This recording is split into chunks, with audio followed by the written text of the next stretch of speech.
Hi, ladies and gentlemen. We're going to take a look at principal component analysis today. And this is our first foray into really the kind of statistical application of singular value decomposition. As we'll see in just a moment, this is an introduction to machine learning. This is a method called unsupervised learning. And what we're going to do is just jump right into Strang's text. So this is section 7.3. That's what we're covering. And what we're going to do is we're going to look at principal component analysis using singular value decomposition, but also using eigenvalue decomposition. This is related because obviously the singular value decomposition uses eigenvalues and eigenvectors. All right, so a few things to start out with. As always, we have to be kind of clear on what's going on. We didn't have a summary for this section, so I just provided a little bit of information about the things we're going to talk about. Obviously, singular value decomposition and its relationship with principal component analysis. We're going to talk briefly about matrix norms. That's not really a topic in this class, but there are a couple of things that he shows in here that are important for us. Eckert-Young, we've seen that before, but we're going to dive in a little bit deeper and take a look at that. And then we're going to run through an example. That's going to be the majority of the video. I think this video is going to be a little bit longer. You're going to want to make sure that you're taking notes, following along, pause, rewind as required. And then finally, we're going to take a look at the amount of variance explained. So first things first, we have here where, and this is a kind of an older perspective, but it's no longer the way the literature typically addresses principal components. But it says the principal components of A are singular vectors. So in reality, the singular vectors are called loading vectors. So the singular vectors, and specifically, we're talking about the right singular vectors, are the loading vectors. And we'll talk more about this. The right singular vectors are loading vectors. And the principal components are the loadings applied to the data. And we'll see that as we go through our example. Of course, we know, as we've been talking about, that we can take a look at an approximation for A using a sum of rank 1 matrices. And one of the powerful aspects of singular value decomposition is that it orders from largest to smallest the importance of the information that is contained inside of the matrix. And he makes this comment here about the unsupervised learning. And then also there's a conversation here about Eckert-Young, which, like I said, we'll talk about briefly. So first things first, what we want to do is just take a look at matrix norms. Not a big topic for this class, but he does highlight a couple of important norms. So the first one is the spectral norm, and that is nothing more than categorizing the norm of a matrix using its largest singular value.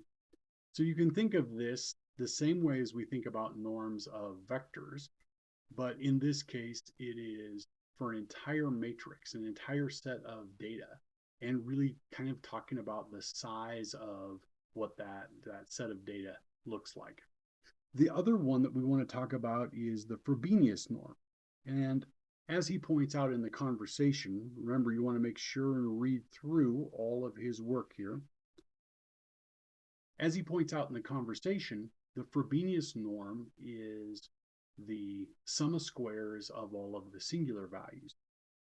So interestingly, the Frobenius norm of A is also calculated by taking each entry in the matrix itself and squaring them all, and then taking the square root of that.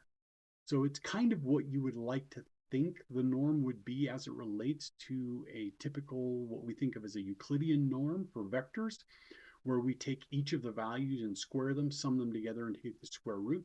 That's the Frobenius norm. But an easier way to calculate that, if we've done the singular value decomposition, is simply to take the vector of singular values and calculate that Euclidean norm on the vector of singular values. So that's the Frobenius norm. The rest of it is just there for you to take a look at. And the information that's in here, there's a little bit of a review of triangular inequalities and Schwartz inequalities. You can look at those things. You just need to understand, and this is a subject that's deeper than our treatment of linear algebra, but the whole concept of what a norm is actually a strict mathematical set of requirements. Not anything can be a norm. So, for example, eigenvalues can't be used as norms. They don't satisfy the requirements associated with the norm of a vector space. And so, in order for us to be able to use something as a norm, it has to meet this list of properties. Again, not part of the conversation for this course, but important to realize that that set of properties is out there and it's something that we have to satisfy. Continuing on, then, let's take a look at the Eckert-Young. So, the Eckert-Young theorem here, where we've already discussed this, but this is really stated in its maximum impact manner, if you will. Basically, what it says is any matrix B that has a rank, which is the equal to K, the difference in the norms, the matrix norms. Now, you can think Frobenius norm, you can think about the spectral norm, any of the norms. The difference in the matrix A and this rank K matrix, that is minimized using the singular value decomposition. And that's what we mean by the best approximation for A comes from the sum of the rank 1 matrices. Remember the notation here. The AK is the sum of the first K singular values times the rank 1 matrices that they're associated with. That is the best possible approximation for the matrix A. There is no other rank K matrix, that's what the B represents, that provides a better approximation. It simply doesn't exist.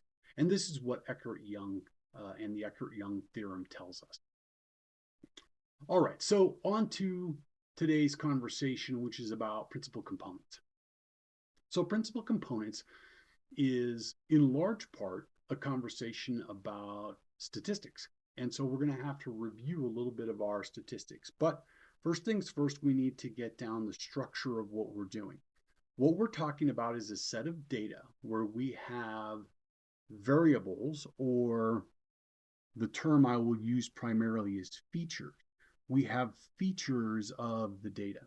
And when you look at the Sereno video, not this lesson, but in the next lesson, and he talks about a house. So the features of a house could be the number of bedrooms, could be the square footage, could be the number of bathrooms, could be proximity to schools, could be proximity to grocery store, whatever. These are aspects associated with a house, and those are things that we're looking at for a variety of houses.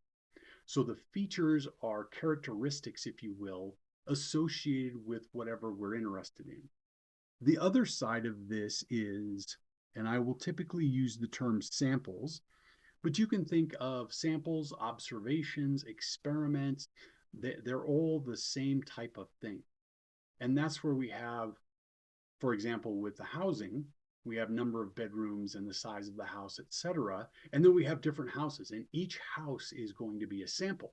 And for each house, we're going to gather the data that fill in all of our features. So this kind of two-dimensional nature of thinking about the data is where the principal component analysis comes to light. And it's really higher dimension than that. We're representing it using a matrix, but we're really talking about many, possibly many features and many, many samples. So with respect to the setup, the Strang way of writing his matrices, which is why what he has in the text will be a little different than what I'm going to show you. But the way Strang does this is he builds his matrices with features down the rows and his samples or his observations across the columns. This is not the way that it's typically done in the principal component analysis literature. The way it's typically done, and the way you'll see the Brunton video. So we're going to watch more Brunton videos associated with principal component analysis, just like we did for singular value decomposition. Brunton uses the same approach as is the majority of the literature, which is the flip of this. The features are put across the columns, and the samples or the observations of the data are down the rows. And what this really means is that when Strang is talking about multiplying A times A transpose in order to come up with his covariance matrix, for us, that's going to be A transpose times A. The most important thing that you keep in mind is when we build a covariance matrix, and we'll talk about this in just a little bit, when we build that and we take the product, what we have to end up with in our covariance matrix is a matrix that is features by features. So we need to have features on the rows and the column. And so what we're going to do is we're going to take the dot products. When we do the multiplication, the dot products are going to be through the samples. And we'll understand that a little bit better when we get going with our example problem. All right, so let's take a look at the geometry behind the principal component analysis. The best conversation for this, and I recommend that you watch this video. You can do it this lesson or you can do it next lesson, either way, but this is the StatQuest video. And in the StatQuest video, he spends a lot of time discussing how it is that we're actually defining these axes of greatest variation, and a little bit of the relationship that gives us this resulting item right here that Strang is talking about. So read through this, and in support of that reading, I recommend the StatQuest video. So I wouldn't worry so much about the geometric meaning of the Eckert-Young. As long as we understand what it is, that is what's important, right? It's the theorem that says the best possible rank K representation of any matrix is provided by the singular value decomposition. So now let's take a little bit of a look at the statistics behind the principal component analysis. And what this really comes down to is the idea of covariance and how we build this covariance matrix. What I'm going to do is walk through the steps of how the process of principal component analysis is done and what we're going to do both for homework problems as well as the project. So the first thing we want to do, and this is true in your stats classes, true in this class, anytime we're dealing with data, right? So anytime we're dealing with data, step 0 is to understand. We want to understand, and we want to clean up, right? We want to clean. Oftentimes it's referred to as wrangling. We want to take the data and make sure that we have everything nice and tight and easy for us to work with. For principal component analysis specifically, when we build our matrix, our data matrix, which we're going to call D for data matrix, we want to make sure that we have the features across the columns and that we have our samples or our observations down the rows. That's gonna be our starting point. So the next thing we need to do, and what we're going to do, I'll show you as we're going through this, I'll show you the example we're going to use. So the example we're going to use is a set of scores from a school district. So the school district has sampled its high schools, and across a 10-year period here from 2014 to 2023, it's taken all of the high school data and it's come up with mean scores for math, history, physics, philosophy, and English. And we'll talk a little bit more about that. But this is the idea. So our features are the individual subjects, and then the samples or the observations are each year. So each year we collect the data for math and English and philosophy and history, etc. So this is the structure of the data, and we need to make sure that we build that structure correctly and that we clean up, make sure that we have all the holes filled for data that might be missing, things like that. So the next thing we're going to do, in order for us to have a covariance matrix in a conversation about covariance, we need to mean center the data. And what that really means is we're going to mean center on 0. So we're going to take all of the data. Let me pull up our collection of data again. And in order to understand the variation and the covariance associated with the data, we need to take each of the features and we need to center it on 0. So I've done that here in Excel. I've calculated the means for each of the features, which is each of the subjects, and then we're going to subtract those out. And the result is this kind of a data matrix here. So what we have is we have the year by year data, and we've subtracted out those means. And so we have positive and negative values, of course. And, if we sum up across all of these, we're going to end up with a 0. That's what it means to be mean centered. Interestingly, right, the philosophy department doesn't want to hurt anybody's feelings, doesn't have any conversations about good or bad, and so they always provide 75%. The English department, they don't like to mess with math, and so they just give a really rough kind of number, which is either 70 or 80%. So the mean was 74, so these are 80s and these are 70s here. Now that we have mean-centered data, we can start to talk about covariance. So what we do is we take our features, which is our columns, and we're going to subtract off for each one of these the mean for that specific column. That's going to be mean-centered. The other thing that we can do, so this is optional depending on what we're trying to accomplish, is we can standardize our data. And standardize means that we're going to bring the variance of every feature down to 1. And the way we would standardize the data would be to take the mean-centered data, which is, again, each value through one of the columns, subtracting off the column for the or the mean for that column, and we would divide by that column's standard deviation, and where I represents the columns. And what that's going to do is that's going to take our data and it's going to bring it in so that if we have really large variations, and I'll show you an example of this later, if we have really large variations compared to very small variations with respect to the actual size of the numbers, then this will take all of that kind of artificial scaling out.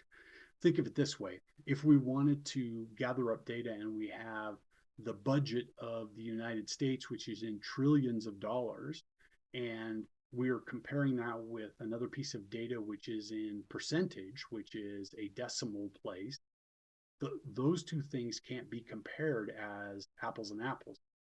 The size of the numbers is so vastly different that we would need to standardize the data before we would do our principal component analysis. And so that's the demonstration that I have. So then the next thing we're going to do is we're going to create the covariance matrix. So the covariance matrix, and that's the conversation right here. Remember, for us, and I'm going to call it C for covariance instead of S. And once we've done either this process here or this process here, depending on whether we've standardized the data or not. Remember, we have to mean center. That's not optional. We have to. Whether we standardize or not depends on the situation.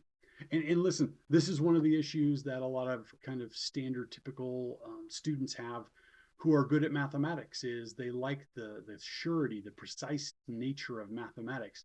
And when they get into probability and statistics, they become a little bit uncomfortable because we have situations where we emphasize the fact that, no, we're going to make choices. These things are a little bit different, and we need to understand what it is that we're actually doing and what the tools are providing us, and make intelligent decisions. And that's part of what balances out the math side when we're talking about probability and statistics. A little bit more on that later. But for our covariance matrix, we're going to take A transpose A. And remember, we're doing this as opposed to the AA transpose, because Strang has his features as the rows and we have them as the columns. But regardless, we're going to need to divide by n minus 1, which is really, this is the number of features minus 1. And the reason we subtract the 1 has to do with degrees of freedom, and you'll learn more about that in your probability and statistics course. So we have the covariance matrix. Let's take a look at what a covariance matrix actually is and the information that's provided within that. All right, so what I have here is a graphical representation of the data that are present in the example that we're using. And so we can see here the years from 2014 to 2023, and then the different subjects in the legend, and we can look at the variations in the data year over year. And what we have over on this side is the covariance matrix. So the values that are along the diagonal here are the actual variance values for each of the subjects. So we have the variance of math, and we have the variance of history, and we can see here is the variance of philosophy. There is no variance in philosophy, it's always the same. And we see a large variance in the math, and we can see that with the red dots. We can see that there are some large swings as we look at the math data. The second largest variance is with the English. And again, we can see that kind of movement up and down. Even though it's 80 and 70, a lot of the other subjects are kind of in the middle between the 80 and 70 line. So let's talk about covariance. We see, for example, a large covariance here, and that is history with English. So let's take a look year over year at what's happening. Here, the history is in blue and the English is in black. So we have these two are moving together and the history is increasing. Then in the next year, they both drop. Then the history stays level, and there are some variations in the English stays level, and there are some variations in the history score. Then English jumps up, and we can see the history score drops off. But then going from 21 to 22, they both rise up together, and in 22 to 23, they both fall together. It's this movement together, whether it's up or down doesn't matter. It's the movement together which is a positive covariance. Another good example is between not so much English. Let's take a look at the 9 here, which seems smaller, but that's only because the actual absolute value of the variance is smaller. But this is the variance between history and physics. So we're looking at the blue and the pink dots. The blue and the pink dots move up together, they move down together, they move up together. Here they move in opposite directions, but then they move down together and up and down and up and down. That's positive covariance. They're moving together. Similarly, the negative covariance between mathematics and physics is where they're moving in opposite directions. So we see math, which is in red, and again, physics is the magenta. So here they're in opposite directions, then they move together, but then they move in opposite directions. They move together. Here's a large opposite direction swing. Math takes this large jump, which is really having a significant impact. At the same time that physics is dropping, then they move in opposite directions. From 20 to 21, they're in the same direction, but then they're in opposite directions to 22, and then the same. So that negative is a measure of the amount of movement in opposite directions, one score increasing while the other one's decreasing. That's the whole idea behind covariance.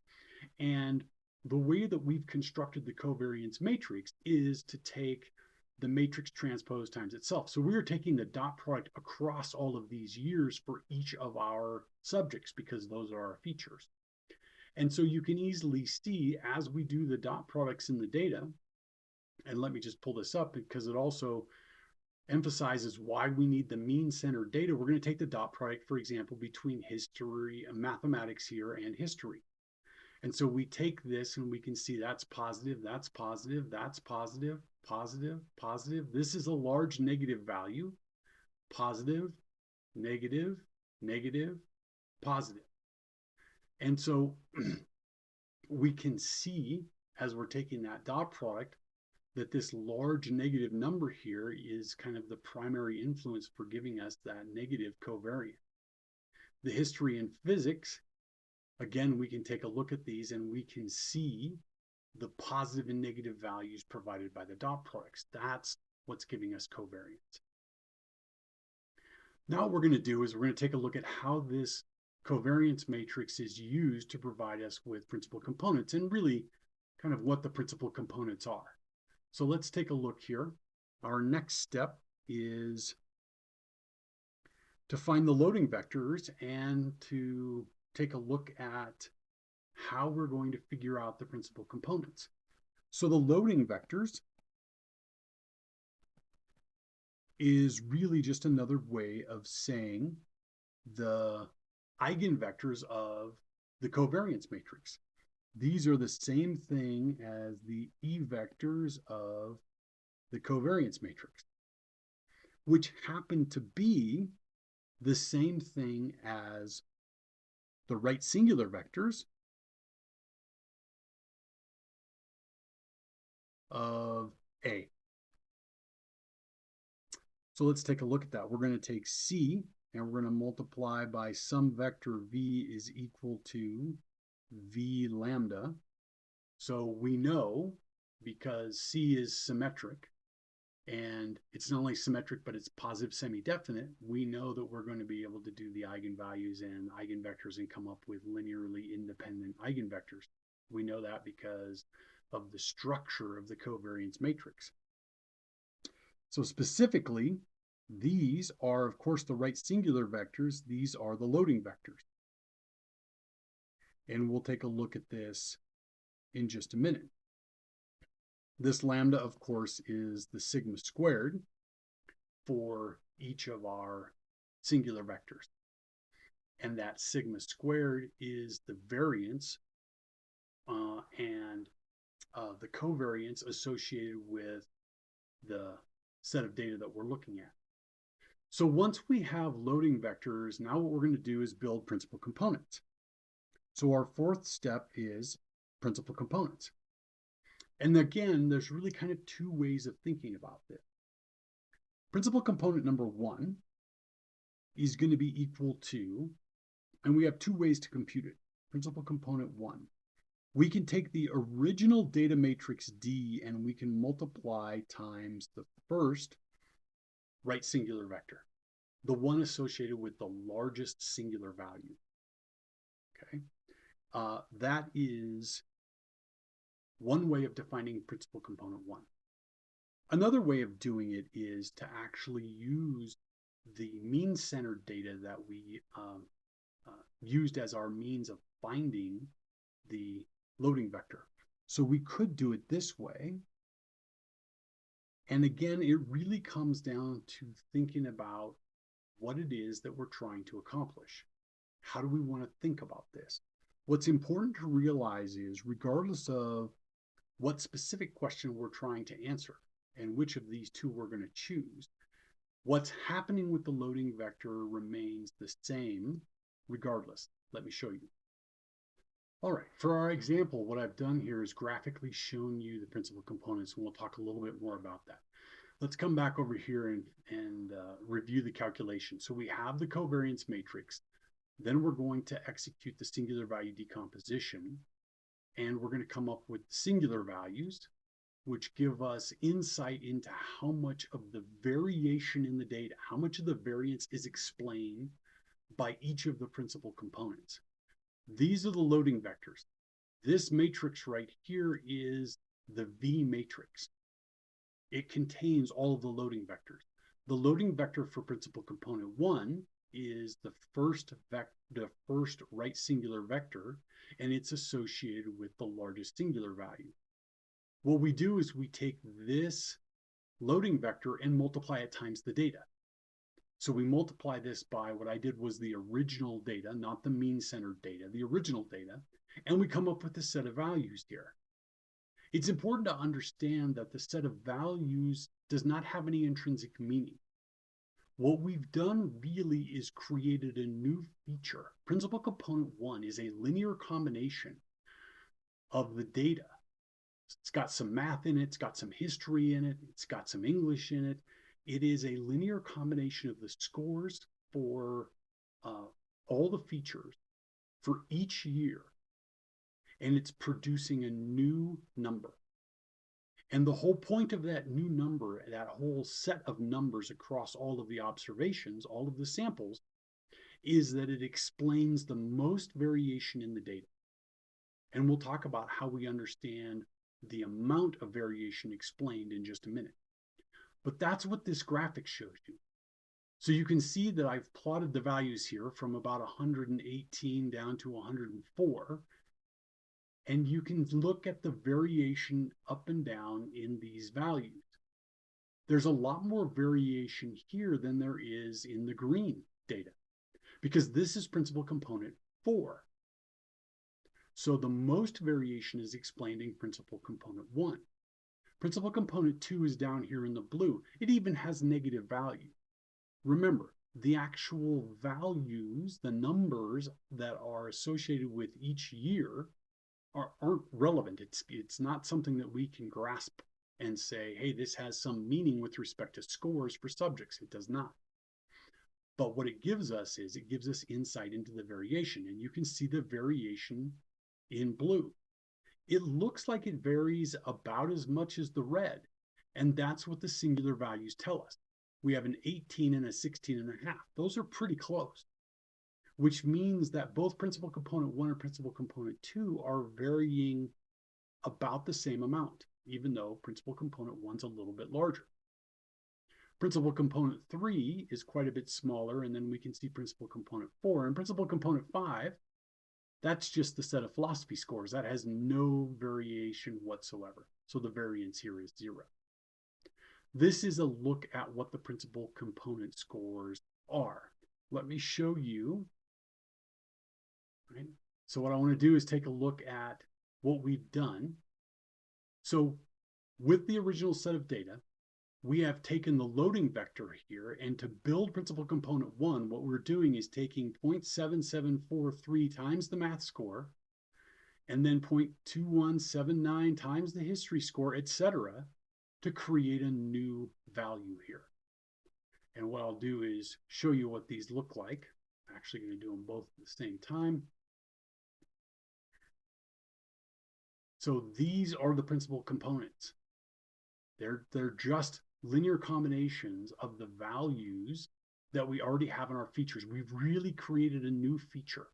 We've done this in a way that allows us to explain the most amount of variation in the data. So instead of saying, hey, how much does the physics score vary? That explains some of the variation year over year. But to explain the most variation year over year, we look at the principal components. And that's the set of data that we have here. And we'll do a little bit more with this example later, but that's what's provided. And we can see what the loading vector tells us is, what are the important things that go into principal component 1? And we can see they are the math and English scores. The math and English scores are more heavily weighted than anything else. And so the majority of principal component 1 is from the math and the English scores. Look at principal component number 2.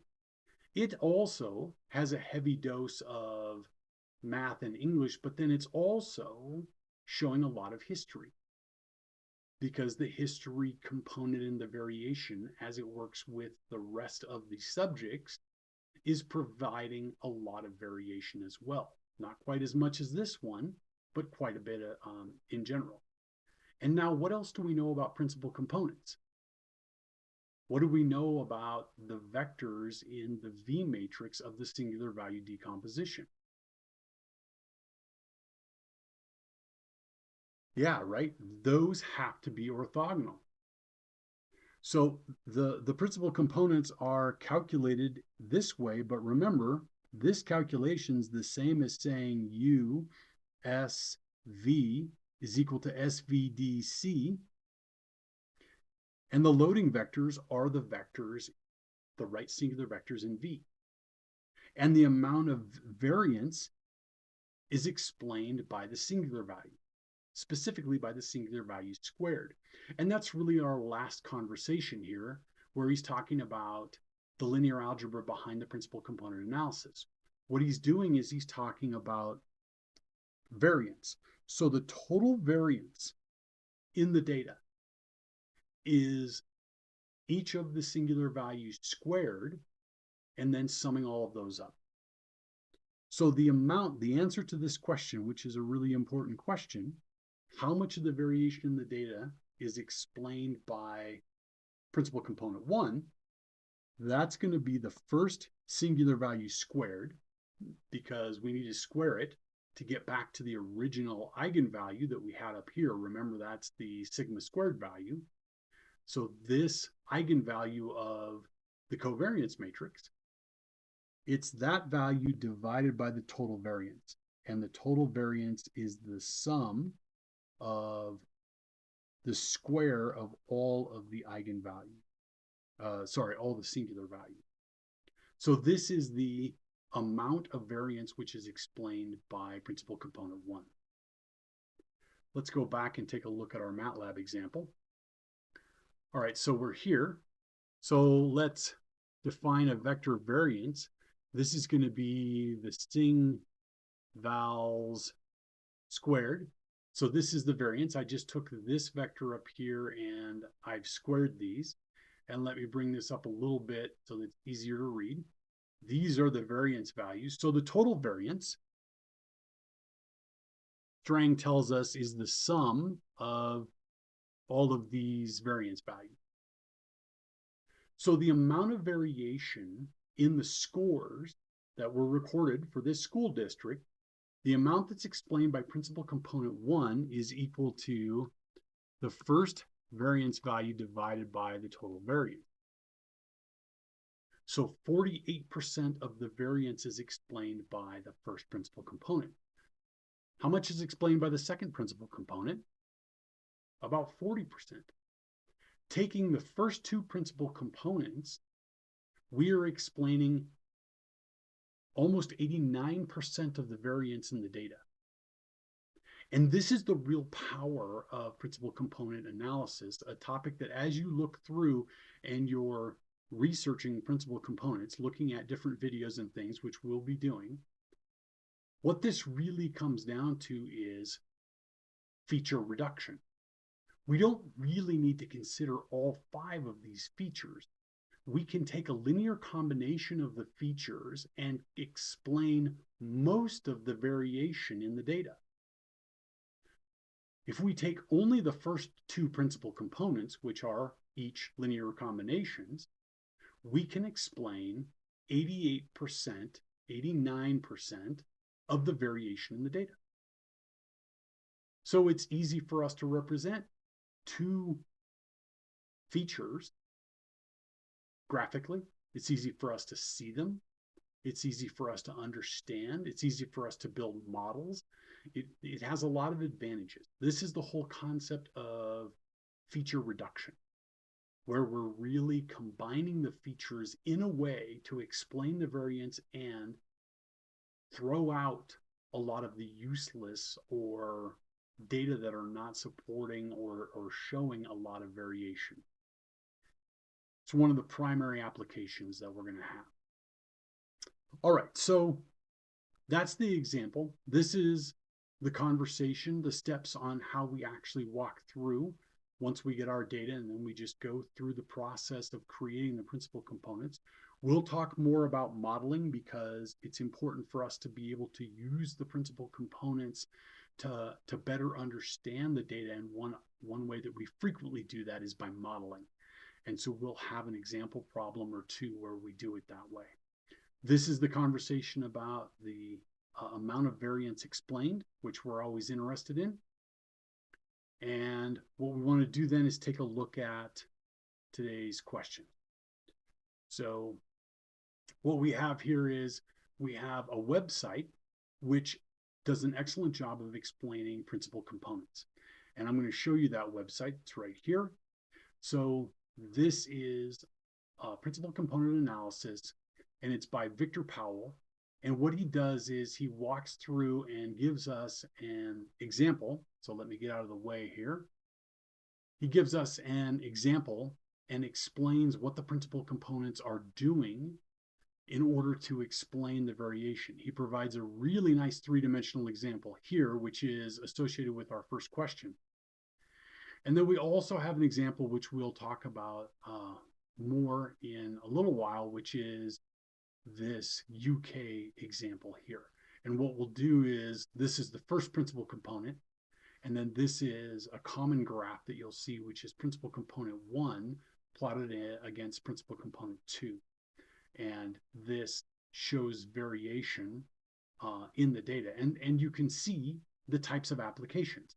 So looking at the data, we can't necessarily see anything that looks like it really stands out. But when we do the principal components, we see Northern Ireland is kind of out by itself, and we can understand from the loading vector why that is. All right, so take a look at that website, read through the examples. It's very short, just like I've shown you. Then you're going to research, make sure you understand what the word variance actually means, and a little bit of refresh on the covariance matrix. That's it. Thanks very much. Look forward to seeing you in class.